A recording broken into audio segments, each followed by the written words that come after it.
As a result of an unexpected turn of events, a group of fugitives finds themselves at the head of a colossal spaceship with incomprehensible power. In the open space of Kai, the warrior Bruning from Brunu from the Second leads his army in their last battle against the forces of the Divine Order, a religious cult centered on his divine shadow. Flying his insectoid fighters, Kai sings Brunegge's battle song into hers to inspire his squadron. As they approach his divine shadow, they encounter an Omen, massive webbed structure with huge branches that emit waves of destruction. These waves inflict heavy losses on the warriors of Bruningji and devastate Brunu from the Second, destroying the planet. In his final act, Kai orders a surviving comrade to join him and crash into the capsule of his divine shadow. But the warrior is defeated by the waves, leaving Kai all alone. Soon, Kai crashes into the control capsule of his divine shadow and the wounded warrior Bruno G is lying on the ground, and his divine shadow is approaching them. Just before taking his last breath, Kai warns his enemy that Brunyi Ji will eventually destroy him, as predicted by the Prophet of Time. However, his divine shadow rejects Kai's warning, claiming that the guidance of the Prophet of Time is erroneous. He then ends Kai's life by stabbing a sharp weapon into his chest. After a few seconds, his divine shadow puts his hand over the warrior's head and absorbs his memories before sending the body of the deceased to biologists for preservation.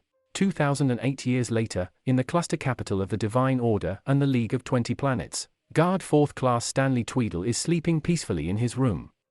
Suddenly, through a centralized sound system, the voice of the announcer is heard expressing gratitude to his divine shadow for protecting them from the dark zone. After the announcement, an automatic voice will be sent to the guard for the third time, warning him that another missed call will result in 7 additional disadvantages being added to his existing list of 991 disadvantages. Although Stan reluctantly gets out of bed and goes to the station. Meanwhile, the prisoner transport 58-603 is sent to the cluster, transporting a former bank employee, the wife of Zev Bellinger, and the infamous heretic Toading from the Australian couple B.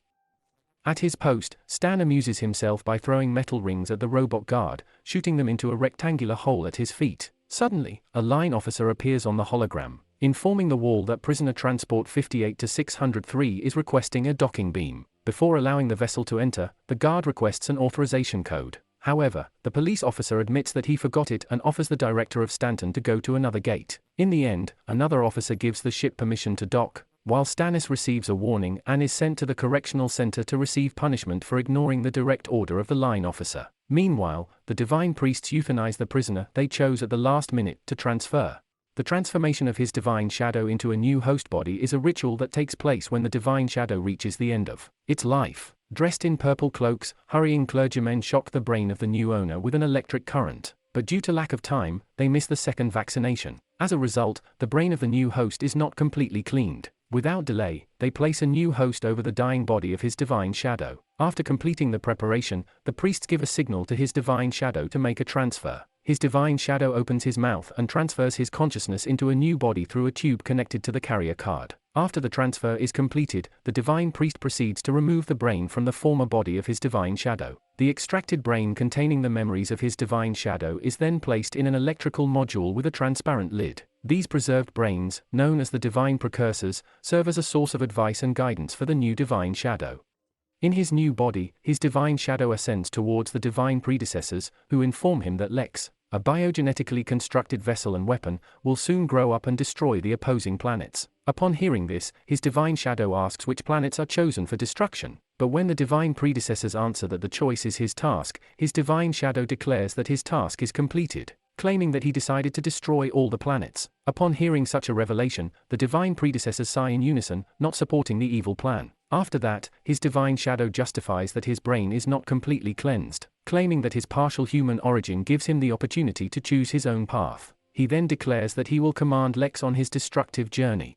When the divine predecessors mention the prophecy that Brun and G will defeat him, his divine shadow rejects this prophecy, claiming that Brun and G are extinct. Then he insistently invites the advisors to join him in destroying all the planets and sends them to Los Angeles. On the way to the spaceship, the divine predecessors argue about the legitimacy of this prophecy. One of the extracted brains speaks out loud, informing everyone that he pierced the chest of the last Brunin G and saved him. He invites them to look into Kai's memories, where they see the warrior Brunin G visiting the Prophet of Time, who foresees that his divine shadow will eventually come from the hands of the city of Brunin. Meanwhile, in a crowd of people, a string of hanged and bound prisoners passes through the gate. Suddenly, one of them recognizes Stan, prompting the other prisoners to denounce Stan as a traitor. However, the ball escapes from his hands, causing the screaming prisoner to fall and crash to his death. Subsequently, a holographic judge appears, who sentences the prisoners. As part of this process, the machine scans the prisoner's memories to determine whether he is guilty or innocent. The first prisoner to receive his verdict was Argon Protop, a pie baker. He was found guilty of not paying the debt to the temple. As a result, he was sentenced to life imprisonment, and his vital organs were to be transferred to the Protein Foundation. The next inmate in the queue, Zev, was also found guilty of failing to fulfill her marital duties and humiliating her young husband in the temple. As a consequence, she is sentenced to become a love slave or a local courtesan. At the Kobol Stadium, one of the Astral B pair appears in court and is found guilty of heresy for inciting people to doubt his divine shadow. As punishment, he must be eaten by a cluster of lizards, formidable worms with segmented mouths in front of a packed audience in the Colosseum. However, in a desperate attempt to avoid his fate, Toading releases a bug bomb from his nose to ruin the cluster scheme. Meanwhile, Stan approaches the guard of the second-level correctional center, disguised to secretly inquire about his fate. To his horror, he learns that due to the accumulation of numerous shortcomings and receiving a special mark, he is obliged to donate 3 organs, usually an eyeball, a kidney, and genitals. Failure to comply with this requirement will result in automatic termination of service. Remembering this, he immediately returns to the correctional center, having managed to temporarily defuse Toading's bug bomb by swatting it. However, when he gets to the center, he realizes that it is already too late, since he has been declared a fugitive and is wanted for immediate dismissal. Meanwhile, the dropped bug bomb is activated and makes several attempts to initiate a sequence of explosions. However, she is constantly out of order, leaving Dean chained to his cage. While the holographic judge lists his misdeeds, Dean defiantly shouts at the audience, condemning them as slaves. Suddenly, a faulty bug bomb explodes, causing damage to the cluster's microcircuits and leading to malfunctions in the work of the holographic judge. In the reigning chaos, cluster lizards intended for Toading's execution are also released, mindlessly devouring everyone in a row, including young representatives of 20 and planets and robot guards. Taking advantage of the opportunity, Finn gets out of the Cobalt Stadium and breaks out of his cage, subsequently freeing other heretics, including Jiggerata, despite the objections of his comrade. Finn hands Jiggerota a bolt and asks her to release the remaining heretics, but she refuses and instead jumps down into the tunnel to collect protein, leaving Toading and the others alone. Meanwhile, Zev is chained to the table with her eyes closed and is preparing to turn into a slave of love. However, during this process, a cluster lizard enters the room and devours the operator, 790. When the creature approaches to devour Zev, the machine suddenly shuts down, accidentally cutting the wiring. A cluster of lizards. After that, Zev undergoes dramatic changes and turns into an attractive lady. Unknowingly, she also discovered the DNA of a cluster lizard in her body. Zev immediately breaks away from the table and quickly realizes the threat posed by the mind scanner, which can mentally turn her into a slave of love. Quickly jumping to her feet, she grabs the robotic head of a 70-year-old boy and places it on a scanner, reprogramming him into a slave of love. When 790 wakes up, he confesses his eternal love to Zev, who just laughs and kicks him before leaving this place. And then Zev notices Stan, whom she immediately recognizes from the holographic wanted poster. When 2 security drones identify her, they demand that she surrender, leaving her to join the wall and escape from the cluster. Approaching the locked door, Zev glimpses his own reflection and is fascinated by its beauty. Just as the drones open fire and break down the door, ZV and Stan manage to escape. As Zev and Stan approach the next exit, 790 suddenly appears on a scooter, prompting Zev to use it to unlock the door.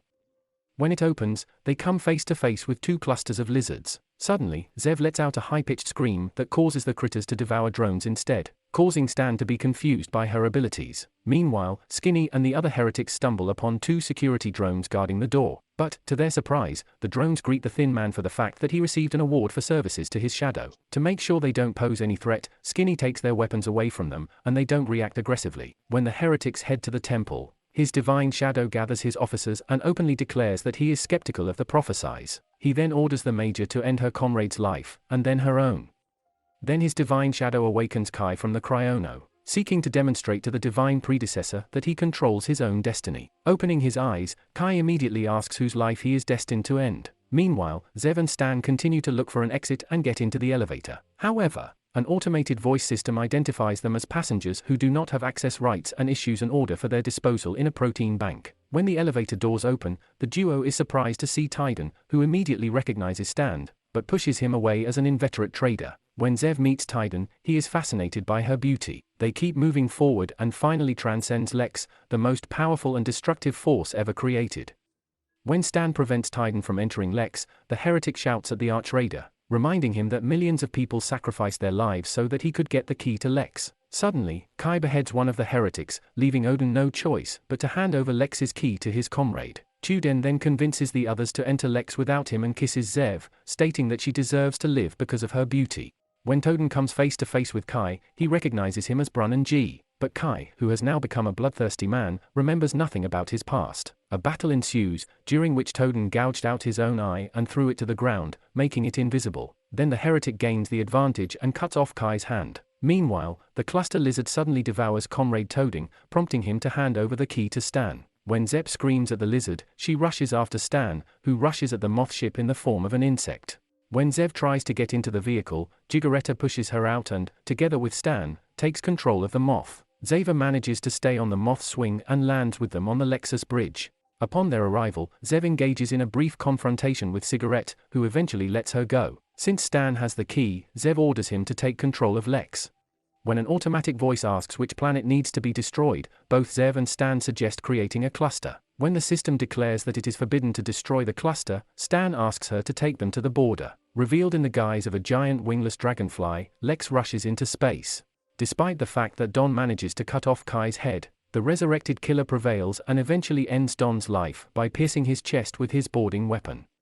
After finishing with Don, Kai attaches his own head in place and continues to enter the cave. As a result of his inability to maintain order, his divine shadow apologizes to his predecessors and sacrifices himself. In this case, his brain is replaced with a new one, as the claw takes him out of his current body. Traveling through space, Stan is amazed at how the brain works, made possible by the amino acids contained in his tooth. Both Zev and Gigarata are shocked that they are working with the famous Archraider, which prompted 790 to tell that Stan in the past collaborated with the data that provided the powers of his shadow. With the help of amino acid codes used to destroy 100 reformed planets, he explains why heretics despise him. Upon arrival at the border station, a general appears on the screen, demanding to enter the exit code and threatening to destroy their spaceship if it is not provided. Following Zev's suggestion, Stan orders Deluxe to destroy the demanding general's planet, to which he obliges him. In the midst of the celebration, Stan makes a romantic move towards Zeb. However, the woman, captured by her lizard DNA, tries to devour him, causing a similar reaction of the cannibal Gigarata. To stop them, Stan steps back and reminds them that he has Lex's key. Faced with the Mega Shadow, the personal flagship of his divine shadow, Stan orders Lexx to destroy it. However, the starship refuses because it is programmed not to attack any of the vessels of its divine shadow. Suddenly, Kai appears and forcefully throws Gigarata into the depths of space. A nervous Stan kneels down and declares that he worships his divine shadow, but Zev interrupts him, reminding him of the need to maintain dignity. Together they try to negotiate their freedom in exchange for their legs, but Kai is still determined to end them. Just as he is about to finish them off, Kai hears the cries of the divine predecessors, prompting him to ride the moth and get to their location. Meanwhile, his divine shadow, who now has a new brain, demands to destroy Lexx, stating that his priority is to stop the prophecy. He also wants the last Brunin G to be destroyed. Kai arrives just in time to save the divine predecessors from a cluster of lizards. When he touches a piece of the brain, he suddenly hears the battle song of Brunin G her in her and remembers his true identity. While the brain tells him that he has no willpower, Kai extracts all the memories from the organ, squeezing it, and turns his back to his divine shadow. That's the order. On the bridge, Zev asks Stan about their next possible destination. Stan says that he has the coordinates of a place in his tooth that his divine shadow cannot reach. To extract the tooth, Zev punches Stan and asks for help from 790 to read the coordinates. As soon as they receive the necessary information, Zev instructs Stan to command the lags towards their destination. Suddenly, Kai returns and informs Zev and Stan about what his divine shadow made him do. When his divine shadow appears, he orders Kai to end the disloyal duo, but in the end the warrior destroys the divine predecessors. When his divine shadow attacks Kai with its ephemeral waves, Zev and Stan help him by crushing the other divine predecessors, giving the warrior the opportunity to finally cut his divine shadow's head using his boarding weapon. When the hero passes through a wormhole or fractal core, the essence of his divine shadow leaves Kai and the spaceship. When they find themselves on the bridge, the Mega Shadow attacks them, showing that she, too, was able to pass the fractal core. However, since Lex's memory was erased after entering the wormhole, he forgot about his loyalty to his divine shadow, allowing the wall to order him to destroy the flagship. When Zev wants to return to the cluster to destroy it, 790 does not recognize him, revealing that the fractal core has also erased some of his memories. As Zev and Stan become confused, Kai reveals that they are in a dark zone, which Stan calls a place full of depravity and evil. Before leaving, Kai advises them to find a new home, as there are several good planets in this zone. Resting in his cryocamber, Kai says that his protoblood will no longer be able to support him, so the duo should think wisely when they decide to resuscitate him. Subsequently, Stan takes responsibility and directs the spaceship to find a new home. Unbeknownst to them, his divine shadow successfully returns to the cluster, vowing to avenge the fallen divine predecessors.